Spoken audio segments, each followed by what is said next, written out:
Bienvenue dans cette nouvelle vidéo sur comment est-ce que moi je transporte mon équipement d'airsoft, et en l'occurrence on va s'attaquer à la review de deux sacs de chez Addis Équipement, le modèle 45 litres et le modèle 90 litres. Donc ça va s'axer sur une review en fait de ces deux sacs et sur comment moi est-ce que je transporte mon équipement. En l'occurrence c'est vraiment que l'équipement, donc là on va s'attaquer que aux sacs dans lesquels je transporte la partie gear.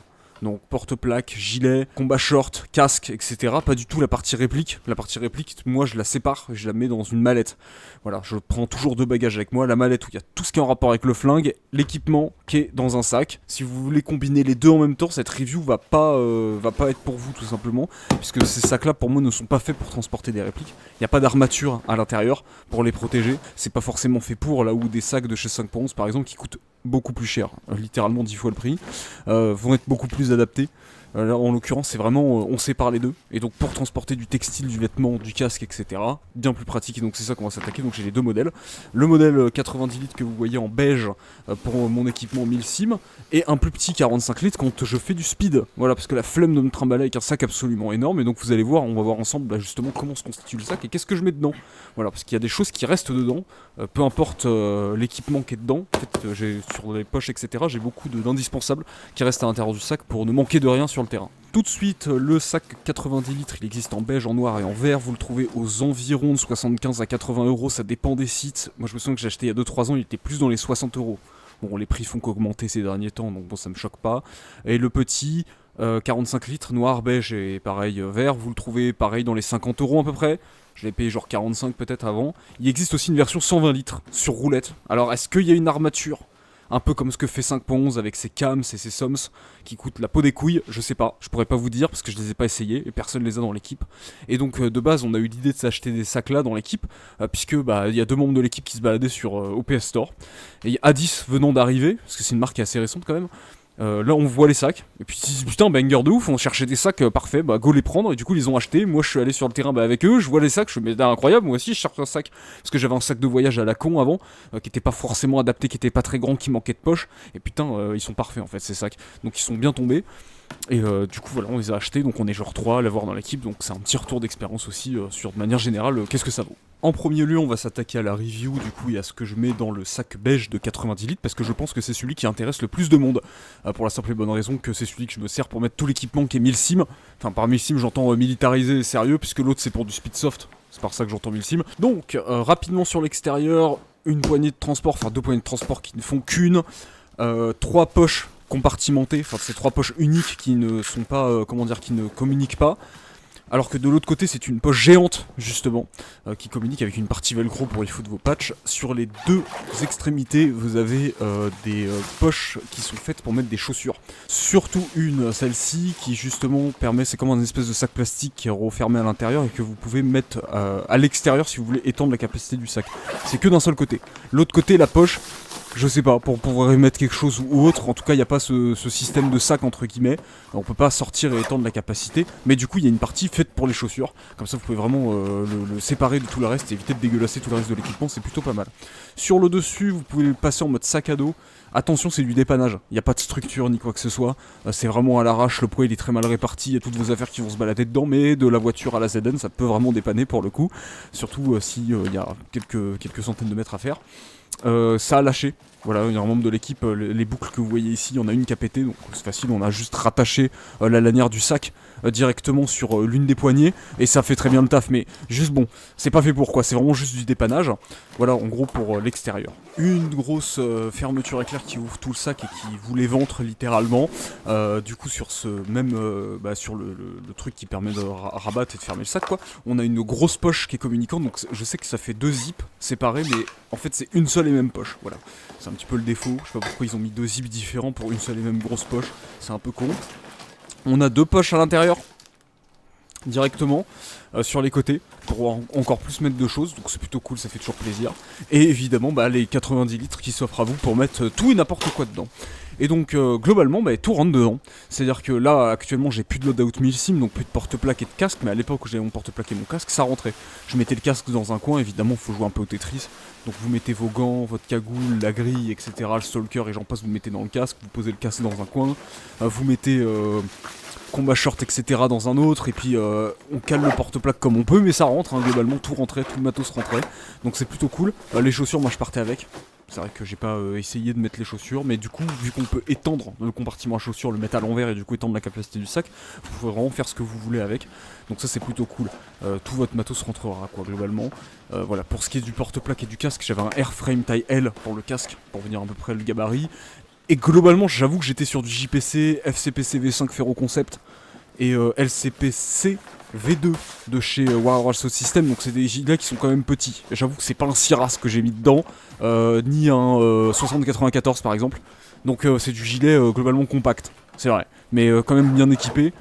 Donc voilà, on rentre tout, soft shell, etc. à l'intérieur, ça rentrait. Là, actuellement, j'ai une ghillie et une ceinture en overreach. Autant vous dire que ça rentre large. Donc c'est plutôt cool. Donc on va s'attaquer maintenant au compartiment. Qu'est-ce que je mets dans tous mes petits compartiments? Et justement, qu'est-ce que je mets en airsoft pour mes indispensables sur le terrain pour manquer de rien. Donc dans la grosse poche intérieure sur le rabat, j'ai un kit de tournevis de chez Stanley. Pour le coup, donc c'est un kit de tournevis qui coûte pas très cher et qui est franchement très très bonne qualité. Donc ça c'est un kit de tournevis qui coûte que dalle sur Amazon, vous le touchez à genre entre 15 balles peut-être, même pas. J'ai du téflon parce qu'en fait je suis au GBBR principalement, enfin j'étais au GBBR principalement, donc téflon pour refaire des joints et des valves. Du coup une clé de démontage M4 pour ceux qui connaissent, pour démonter le tube de crosse ou le garde-main, classique. Avec une boîte de joints, tout simplement, boîte de joints que vous achetez sur AliExpress, qui est toutes les tailles, vous en avez pour des années carrément de joints, c'est génial. Et du velcro, du velcro, des bandes de velcro, parce que ça sert toujours, donc c'est un petit peu un truc de bricolage quoi. Pour ce qui est de la poche intérieure, donc la petite poche intérieure, j'ai un peu plus de bordel, j'ai un couteau suisse avec, vous savez, qui fait cuillère et fourchette là, pour être tranquille, j'ai un speed loader d'ailleurs en cas de secours. J'ai une petite tasse en inox avec plein de paquets de mouchoirs dedans, indispensable. Tout le temps, parce que si jamais t'as envie de chier, il y a jamais de PQ sur les terrains d'airsoft, donc soit tu vas chier dans les bois, soit même dans les CQB, il y en a pas. Donc très pratique, tu te blesses, n'importe quoi, bref, paquet de mouchoirs la vie. Une boîte, du coup, dans lequel il y a beaucoup de merdier dedans, donc j'ai un briquet, voilà, avec du scotch autour, c'est toujours pratique. Un bout de grille, c'est ma grille en fait, c'est une joute stalker refaite, au cas où j'oublie l'autre. Bon, un carnet avec des stylos, bon, ça s'en bat les couilles. Cette espèce de stylo avec plein d'embouts, c'était mes anciens outils, mais bon, ça sert toujours, ça peut dépanner. 2 lampes. Il y a une lampe infrarouge et une lampe classique. Bon, c'est des trucs à la con, c'est une boîte accessoire, c'est une boîte à merdier. Voilà. Les poches triples. Poche la plus à gauche. Boîte, magnifique, boîte à piles, avec toutes les piles qu'il te faut dedans, comme ça t'es tranquille sur le terrain, il n'y a pas de galère. Donc CR123. De la AA, de la triple A, des piles plates pour justement les optiques, tout ce qui est micro T1, etc. Donc la boîte à piles c'est l'indispensable. Et donc si vous voulez la référence de cette boîte là, bah, c'est simple, c'est les boîtes que FMA, Emerson, enfin toutes les marques chinoises vous fournissent quand vous achetez des lampes, des optiques généralement, donc les balancez pas. Sur la poche du centre j'ai un poncho. Voilà, j'avais acheté un poncho. Je savais pas où le foutre, et du coup j'ai vu que ça rentrait parfaitement dans cette poche, et j'ai fait mais let's go, on met un poncho. Allez, du coup il y a un poncho. Voilà, on sait jamais, même si quand il pleut je m'en bats les couilles, je joue quand même avec mon équipement, mais s'il pleut vraiment sévère et qu'on fait une OP, si t'es mouillé t'es mort. Voilà, tout simplement. Faut le dire clairement, donc poncho masterclass, à pas sous-estimer. Et sur la poche la plus à droite, on va dire que c'est un peu partie hygiène entre guillemets. Donc j'ai des boules caisses. C'est jamais si on arrive sur des terrains, il y a des terrains qui autorisent les pétards. Tu vois, et tu t'y penses pas, puis tout le monde a des pétards et tout le monde ça commence à péter dans tous les sens, et t'es là comme un con sans boule de caisse, et tu t'éclates les oreilles. Une relique des temps anciens, un masque Covid, et oui, fut un temps, fallait les avoir en ZL1. Encore des mouchoirs, toujours plus de mouchoirs, évidemment, parce qu'on sait jamais si t'as envie de chier, comme d'habitude. Une serviette microfibre, exceptionnelle, pour te sécher. Ensuite, dans un sac plastoc, j'ai des gants. Voilà, des sous-gants, j'ai des gants pour l'hiver, et des sacs poubelles, ça pareil, à ne pas sous-estimer. C'est pas grand chose, mais ça dépanne de ouf les sacs poubelles. Pour la gigantesque poche sur le côté, des scialumes à foison, puisqu'on a un membre de l'équipe qui est professionnel, qui a accès à des scialumes infrarouges, à foison lui aussi. Du coup, je lui ai dit, tu m'en prends quelques-uns, il m'a ramené un paquet, t'as pas idée. Donc ça, c'est une partie de ce qu'il a ramené, donc c'est cool, des petits scialumes, ça fait toujours plaisir. La poche médic. J'ai fait une vidéo à part entière sur cette poche, et ce qu'il y a dedans, mais voilà. Du coup, IFAC, trousse de premier secours, ça régale, elle est dedans.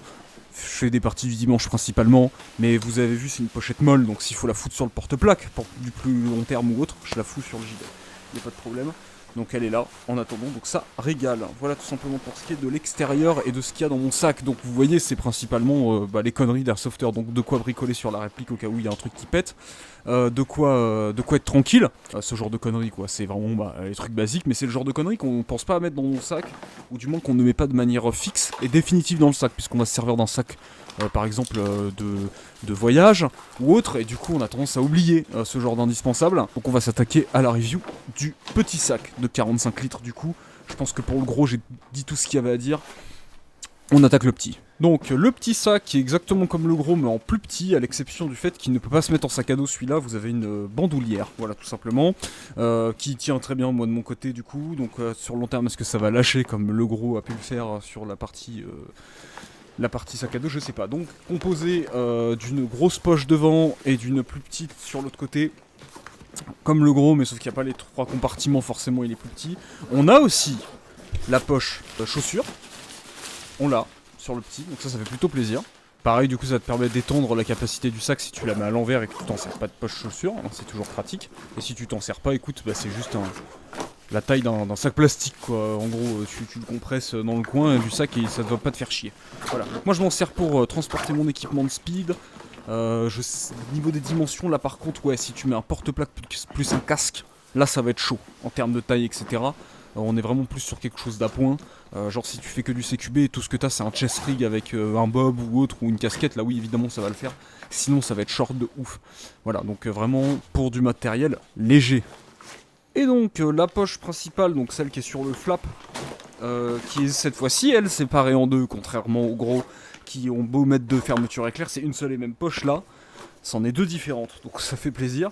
Donc qu'est-ce que j'ai? Dans la première, j'ai tout simplement du lubrifiant classique, immense classique, très pratique, et la fameuse boîte à piles. Et oui, j'en ai une deuxième carrément, j'en ai fait une deuxième boîte à piles. Pareil, donc CR123, AA, triple A, pile plate au cas où pour les optiques ou autres. De l'autre côté, pareil, le même tournevis que le même kit de tournevis de tout à l'heure, Stanley, parce que écoute, ça coûte 12 balles. Je me suis dit, bon, au lieu de me faire chier, changer et permuter l'autre à chaque fois et tout, putain, on s'en sort plus. Je dis, vas-y, je le rachète, nique sa mère. Pour 12 balles sur Amazon, c'est pas très cher. Du téflon et un outil de démontage de valve. Bien évidemment, puisque là ça s'adresse à du speed, donc je suis avec mon Aikapa. Pour la petite poche à l'intérieur, j'ai un couteau, j'ai un briquet, une cuitochette, des mouchoirs, ce genre de conneries quoi évidemment. On est sensiblement pareil que sur l'autre.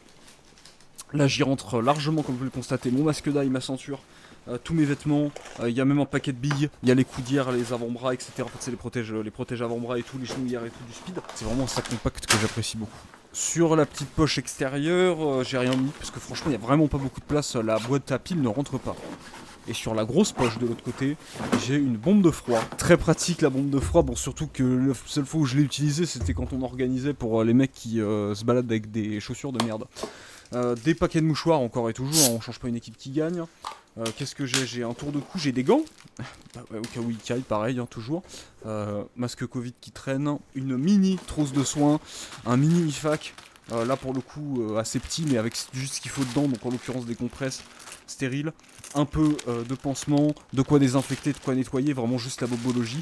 Le gros IFAC, j'avoue, je le laisse dans la truc millésime. Puisqu'on joue en CQB, généralement on speed dans des CQB qui sont très bien aménagés. On joue en CQB genre le Continental par exemple, même si le terrain fermé, rip, exceptionnel ce terrain. Donc c'est des trucs quand même, quand tu te fais des blessures, souvent c'est des chevilles ou juste tu t'es croûté, enfin c'est des conneries quoi. Voilà en gros, plutôt content de ce petit sac et moi je vous le recommande, voilà, si vous faites beaucoup de CQB et que c'est vraiment quelque chose que vous voulez que de compact quoi. Mais comme d'hab, pas pour des répliques, pas du tout. Pas du tout. Peut-être le gros sac à la limite, on pourrait peut-être rentrer une M4. Je pense qu'on peut rentrer une M4. Mais ça s'arrête là et encore peut-être prévoir même de démonter le upper et le lower. Voilà en somme, je pense avoir tout dit sur ces sacs. Donc pour le rapport qualité-prix, je trouve qu'il n'y a rien à dire. Hein, parce que 70 € le sac, l'équivalent du sac de 90 litres, genre chez Condor il est dans les 100 €. Chez 511 il va être dans les 150, 140. Donc c'est assez cher quoi pour le coup. Lui il est vraiment pas cher, c'est vraiment abordable. Le petit sac à 50 € c'est pareil. Les marques concurrentes le font plus dans les 80, etc. Donc on est vraiment drastiquement moins cher. Le 120 litres, je sais pas ce qu'il vaut. Est-ce qu'il y a une armature ou autre, etc. Si c'est le cas, putain, je pense que j'ai vu qu'il coûtait dans les 150 €. S'il y a une armature et tout, ça vaut vraiment le coup. Et surtout, il est drastiquement plus grand. Je pense avoir tout dit. N'hésitez pas si vous avez des questions sur ces sacs. J'ai pas vu beaucoup de reviews sur internet, c'est pour ça que je l'ai fait. Et moi, j'en suis très content. J'ai jamais manqué de place, j'ai tous mes indispensables qui sont dedans. Comme ça, tu te prends pas la tête quand tu pars le matin, le dimanche matin, là, tu sais que t'as tout dedans. T'as juste à mettre le reste de l'équipement, donc tout ce qui est gilet, porte-plaque, etc. Tu sais que ça va rentrer. Et puis c'est parti, quoi.